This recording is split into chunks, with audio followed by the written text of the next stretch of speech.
पुरी के चमत्कार के आगे वैज्ञानिक भी हार गए। हर दिन रात होता है यहाँ चमत्कार। उल्टा लहराता है ध्वज, गुंबद की नहीं बनती छाया। कोई भी चमत्कार होता है तो उसको विज्ञान यानी साइंस की दृष्टि से जरूर देखा जाता है और ज्यादातर भगवान के आगे विज्ञान जीत जाता है। पर जगन्नाथपुरी मंदिर में ऐसा नहीं हुआ। यहाँ पर वैज्ञानिकों को घुटने टेकने पड़े और भगवान की शक्ति को मानना पड़ा।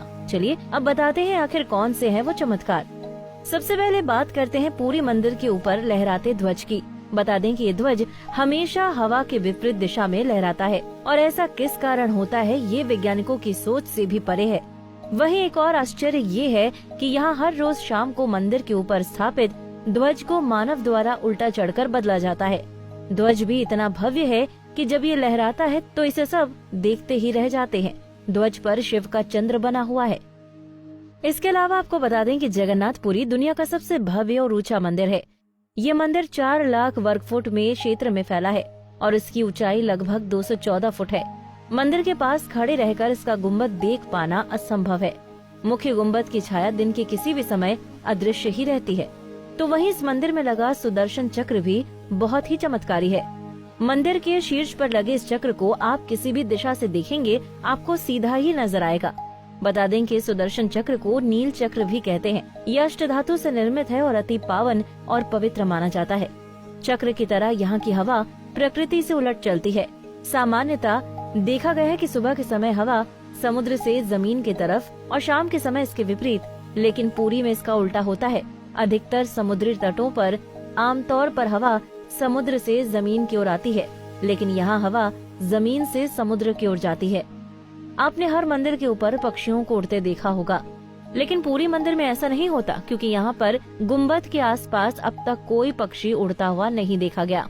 इसके ऊपर से विमान नहीं उड़ाया जा सकता। इसी तरह कहा जाता है कि यहाँ पर प्रसाद चाहे हजारों भक्तों के लिए क्यों न बना हो, लेकिन यहाँ उसी खाने को लाखों लोग खा सकते हैं क्योंकि यहाँ पर कभी भी खाना खत्म नहीं होता।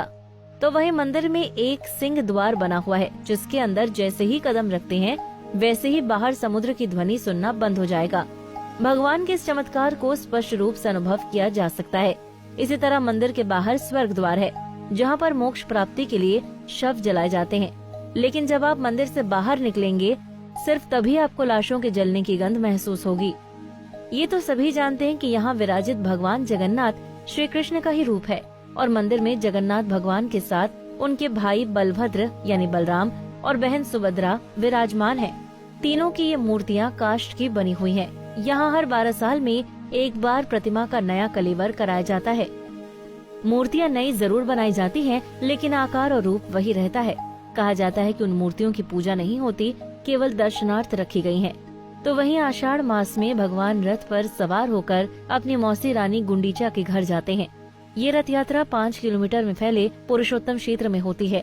रानी गुंडीचा भगवान जगन्नाथ के परम भक्त राजा इंद्रद्युम्न की पत्नी थी, इसलिए रानी को भगवान जगन्नाथ की मौसी कहा जाता है। आपको बता दें कि भगवान जगन्नाथ अपने मौसी के घर 8 दिन तक रहते हैं। इसके अलावा ऐसा माना जाता है कि हनुमान जी जगन्नाथ मंदिर की समुद्र से रक्षा करते हैं। ऐसा भी माना जाता है कि 3 बार समुद्र ने मंदिर को तोड़ दिया था। कहते हैं कि महाप्रभु जगन्नाथ ने वीर मारुति को यहाँ समुद्र को नियंत्रित करने हेतु नियुक्त किया था। तो कैसे लगी हमारी वीडियो कमेंट करके जरूर बताएं और अगर वीडियो पसंद आई हो तो लाइक और शेयर करना ना भूलें। साथ ही इसी तरह की जानकारी लेने के लिए जुड़े रहें कुंडी टीवी से।